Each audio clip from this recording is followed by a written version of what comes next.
Nandamuri family అందరినీ కూడా ఒకే ఫ్రేమ్లో చూస్తే ఎంత హ్యాపీగా అనిపిస్తుంది.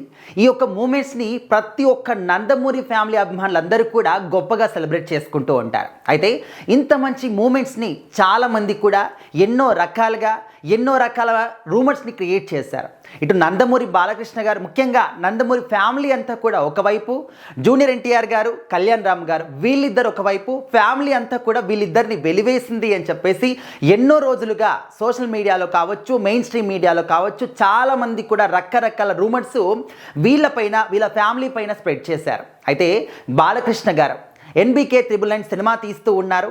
కాకినాడ పోర్ట్లో కొన్ని యాక్షన్ సీన్స్ షూట్ చేస్తున్నప్పుడు అదుపు తప్పి కాలు జారి కింద పడిపోవడం జరిగింది. సో ఆ కారణంగా వెంటనే షూటింగ్ అంతా కూడా ఆపేసి కాకినాడలో దగ్గరగా ఉన్నటువంటి ఒక హాస్పిటల్కి తీసుకెళ్లారు. అక్కడ చికిత్స చేసిన తర్వాత వైద్యులు చిన్న మైనర్ సర్జరీ చేయాలి, ఆ తర్వాత కొద్ది వారాల పాటు రెస్ట్ తీసుకోవాలి, సరిపోతుంది, ఆ తర్వాత కోలుకుంటారు అని చెప్పారు.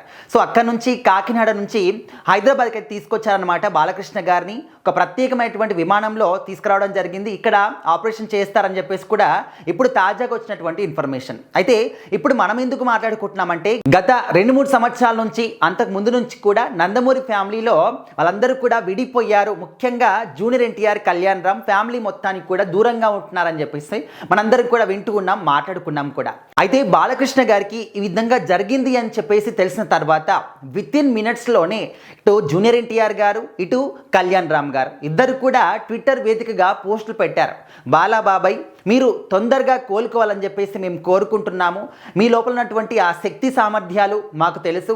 మీరు పట్టుదల కావచ్చు, కృషి కావచ్చు, సమాజం పట్ల మీరు చూపించినటువంటి ఆ శ్రద్ధ కావచ్చు, అందరి దీవెనలు కూడా మీ మీద ఎల్లప్పుడూ కూడా ఉంటాయి. ఖచ్చితంగా తొందరగా కోలుకోవాలి, కోరుకుంటారు, మళ్ళీ రెగ్యులర్ షూటింగ్లో పాల్గొంటారని చెప్పేసి ఇద్దరు కూడా కోరుకోవడం, ఆ విధంగా పోస్ట్ పెట్టడం అనేది నందమూరి ఫ్యామిలీ అభిమానులందరికీ కూడా అసలు ఎంత హ్యాపీనెస్ని తీసుకొచ్చిందంటే, ఇన్ని రోజుల పాటు సోషల్ మీడియా వేదికగా వాళ్ళపైన, వాళ్ళ కుటుంబం పైన ఎంతమంది ఎన్ని రకాలుగా ట్రోలింగ్ చేస్తారో అవన్నీ కూడా ఇప్పుడు పటాపంచలు అయిపోయాయి. ఒక్కసారి కళ్ళు తెచ్చుకొని, కళ్ళు పెద్దవి చేసుకొని చూడండి అని చెప్పేసి ఈ యొక్క ట్విట్టర్ పోస్ట్లను ఇప్పటి వరకు ఇంకా ట్రెండ్ చేస్తూనే ఉన్నారనమాట. మనము ఎన్ని రకాలుగా బయట అనుకున్నప్పటికీ స్క్రీన్ పైన చూసింది మాత్రమే నిజం అని చెప్పేసి మనం అనుకుంటూ ఉంటాం. కానీ ఆఫ్ ది స్క్రీన్ ఎవరైనా కూడా వాళ్ళ యొక్క ప్రేమానుబంధాలు కావచ్చు, రక్త సంబంధాలని ఎవరు కూడా దూరం చేసుకోరు.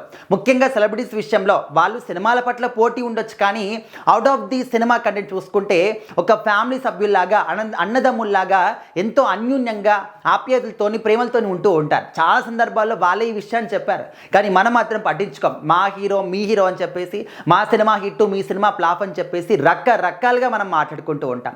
సో మొత్తానికి ఇన్ని రోజుల పాటు ఇటు నందమూరి ఫ్యామిలీలో ఉన్నటువంటి యొక్క విమర్శలకి కావచ్చు, అదేవిధంగా ట్రోలింగ్స్ కావచ్చు, ఈరోజు మంచి సమాధానం చిక్కింది. సో మరి నందమూరి బాలకృష్ణ గారు తొందరగా కోలుకోవాలి అని చెప్పేసి ప్రతి ఒక్కరం కూడా కోరుకుందాం.